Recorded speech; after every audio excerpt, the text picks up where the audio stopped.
Hi all, happy Monday. Welcome to the Wife of Caesar. My name is Michel Levien, or Michel Levien, either is fine. And as you know, the Wife of Caesar is Streiner's project to talk about corruption or anti-corruption using day-to-day words so we can fight corruption in our day-to-day lives with a little bit more than just good intentions. Streiner is a bureau, an office, a firm, mainly composed by lawyers, and we try to help people and organizations fight corruption with prevention, investigation, detection, etc., so that they don't have corruption within. Okay, as with every show, we will have a piece of news, a case, and a typology. Today's news deals with the new initiative by the government of El Salvador to create a commission against impunity. Now, as you might remember, Guatemala tried something like this in 2006. They created this international commission to combat impunity, or the International Commission to Combat Impunity in Guatemala, or CICIG. And the job of the commission was to help fight corruption and investigate claims for corruption inside of Guatemala. Pretty much, it functioned as a prosecutor's office, and in a way, kind of maybe a little bit like a detective's office. So it did some police work and some prosecution work. However, what was different in this case was that the Guatemalan government essentially approached the UN and said, we simply can't do this anymore. We can't do this by ourselves anymore. We need help from the international community. Please help us. And the UN signed an agreement with the government of Guatemala and decided to send international experts into Guatemala for some time. And the job of these experts was to apply their sciences and their trade to help Guatemala fight corruption. This was interesting, and it really did pay off, because these people were completely distracted or wholly separated from internal Guatemalan power trading. So they could not be influenced by the powers that are, or the powers that be, or the powers that were in Guatemala at that time. They were so effective that the work of the commission landed former President Otto Perez in prison, and a vice president, several high-level officials, a couple of secretaries of state. The commission was working. It was doing its job. So much so that now the current president, Jimmy Morales, who was a comedian before and an actor, decided to expel the commission from Guatemala because the CICIG decided to began investigating Morales in a couple of probes concerning graft and corruption, and the president didn't like that because he saw that the commission yielded results, so he unilaterally decided to expel the commission. That was pretty much abhorrent. But in any case, this model appeared to work, and it was so effective that current president, Mr. Nayib Bukele, president of El Salvador, decided to implement a model largely based on the Guatemalan model, and decided to create, via a decree that was issued last week, the CICIES, essentially the International Commission to Fight Impunity in El Salvador. The job of the commission would be pretty much the same as it was in Guatemala, to investigate and fight corruption and bring the corrupt to justice. So essentially, it will have abilities to prosecute. We feel that this is a great initiative because it yielded results in Guatemala, because the international experts that are being brought in are people very highly regarded in the community and extremely sophisticated investigators. So they will yield results. To date, the government of El Salvador has signed an agreement with the Organization of American States, and it is still awaiting approval by the UN. They requested pretty much the same treatment that Guatemala had, but obviously the UN is still deliberating on the case. We hope that the UN will agree, and this new commission will help bring to justice the several cases of corruption that have been brought about in El Salvador. Okay, let's move on to the case.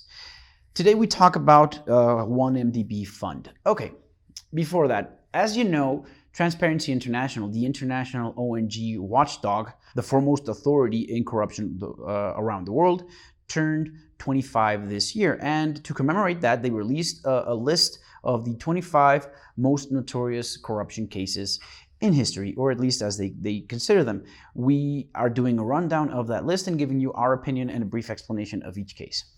Today we talk about the 1MDB.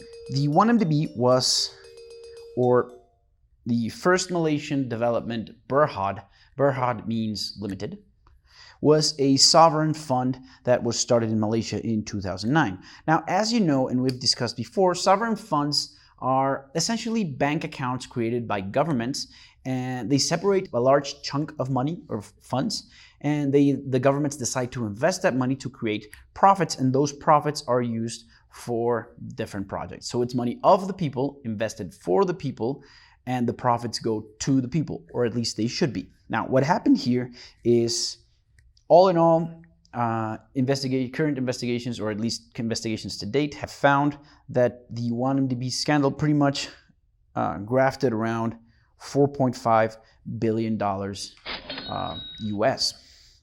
Now, the way this worked is that the 1MDB, the sovereign fund, was chaired by Mr. Najib Razak. He was the Prime Minister of Malaysia at the time the fund was created, and again, he chaired the fund, which means that he essentially was the main decision maker in questions regarding the fund. It has been documented that Mr. Razak received around $700 million siphoned from the fund into his personal accounts in Switzerland, and he allegedly used this money as slush funds for elections, to pay off bribes to politicians so that they might influence elections. And you might have heard of something like this because this is exactly what happened in 1977 with the Watergate scandal. So it's not even an original scheme. Now, the investigations claim, or have found, that within the money grafted from 1MDB, several high-ranking public officials of Malaysia stole money to buy real estate in Manhattan, apparently an apartment that used to belong to Jay-Z and Beyonce, to buy private jets, yachts. They even bought a Picasso that was gifted to Leonardo DiCaprio, several binges in Las Vegas, and one particular party, or one notable party, in which several famous singers performed, including Mr. Jamie Foxx, Chris Brown, Ludacris, rapper Busta Rhymes, Pharrell Williams, and Ms. Britney Spears even emerged from a cake, if you can believe it. At some point, it was documented that a very lavish diamond necklace was bought with 1MDB money and gifted to Australian model Miranda Kerr, just because, why not? And so on and so forth.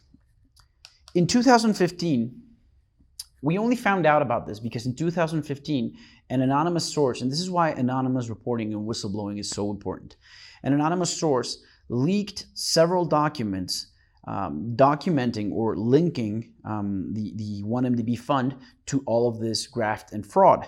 And these documents were delivered to the website known as Sarawak Report and to the Wall Street Journal. This led to an investigation, and the investigation was picked up by the MACC, which is the Malaysian Anticorruption Agency. They brought investigations and started to indict the people responsible. However, because the Prime Minister didn't like this, he decided that he would remove the prosecutors in charge of the MACC just because he wanted to. And eventually, the office of the Prime Minister carried a dawn raid, as very often these things turn out. And in the wee hours of the morning, they raided the office of the MACC and took everything involved related to the investigation. And of course, the newly appointed prosecutor to the MACC absolved Najib in 2016. However, in 2019, the party opposing Najib's own party won the elections for prime minister, and they decided to the current authorities decided to reopen the investigations into 1MDB, and Najib and his wife have been accused of several crimes and charged with several offenses. Now, Najib has been charged with several offenses and multiple counts of each offense. Every offense is a different crime, and every count is one time that you committed that crime. So, for example, for the crime of theft, I might be charged 3 times or with 3 counts because I stole 3 times from 3 different people. So Najib is being charged with 33 different crimes and several iterations or several counts of these crimes.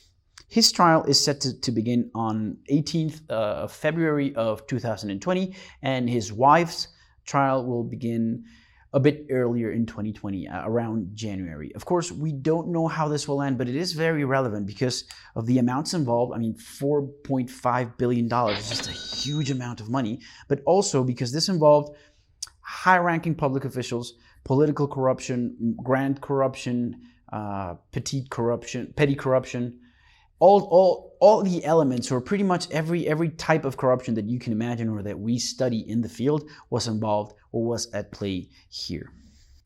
Okay, so let's move on to the typology. Now, as you know, a typology is a sample or a model of a specific conduct. So if we were talking about theft, a typology for theft would be the specific steps in which one person decided to steal. For our case, in this case, we will talk about the crime of abuse of public office.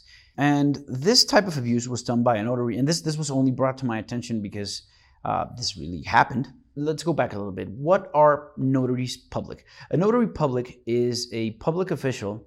Well, it is, yeah, let's think of them as public officials. It is a person that holds the power to certify and to publicly attest, which is just fancy speak for witnessing things on behalf of the government and certifying that they legally occurred. So a notary will issue you a piece of paper saying, this legally happened, this is the legal truth, and the government witnessed this act through me. Okay, as you might expect, the position or the charge, the office of a notary public might be highly coveted.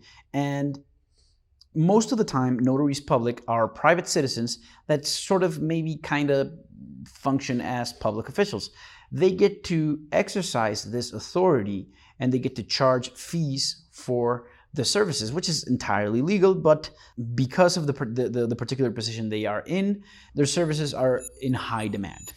Okay, what happened here is, so let's say that you decide to sign a contract. Your friend wants to loan you some money. That's perfectly legal as long as he's not doing it for profit or it's not his main occupation. He can do that. And you sign a loan agreement, a loan contract. That's perfectly legal. And you decide to add more certainty or more legality to this act. So you decide to sign it before a notary public. Again, perfectly legal.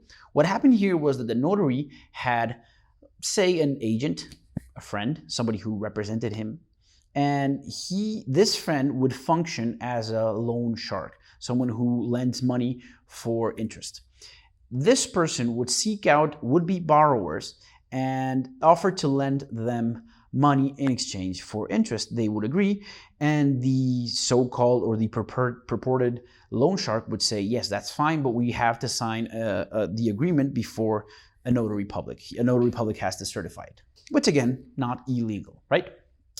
This is where it gets tricky. The loan shark would demand that the borrower would put up some property as guarantee. So essentially, I will lend you money, but you have to guarantee, you have to ensure that you're going to pay me back. And the way we do this is you show me that you have property, real estate, and if you don't pay me, then I can sort of collect my debt from that property. It's a little bit more complex than that, but let's just say that's how it works. And the notary would attest to that, would witness this, and certify this operations. However, it came out later on that the money being lent was not the money of the lender. The lender was just an agent for the notary, and it was the notary himself that was lending the money to the borrower. So the notary lent money to the borrower. The notary himself attested to the acts or certified these acts, and the notary constituted a guarantee, a lien, essentially garnished the property of the borrower so that to guarantee that he would be paid. And this was an operation that he repeated many times over. And when the borrowers were unable to pay, the notary would foreclose on the property, so essentially take away their properties, and through several straw men, gain control of these properties. And this is how he became a very wealthy man. When he was found out, however, he was not put on trial because of, I don't know, reasons. He was given the opportunity to calmly and quietly resign from office as he did. Okay, so that's it for today. I will leave you, as I do in every episode, with this. Blow the whistle on every act of corruption. Every act of corruption should be denounced, so please go ahead and blow the whistle, but be safe. If you're not sure whether or not what you're witnessing is corruption, or you're not sure that you're entirely safe, don't do anything, refrain from acting, and reach out to someone who might help you. Feel free to reach out to us at info@streiner.mx or log on to streiner.mx and find very explicit directions to blow the whistle anonymously through the dark web. But above all, please stay safe. Again, this was The Wife of Caesar. My name is Michel Levien, or Michel Levien, either's fine, and you have a happy Monday.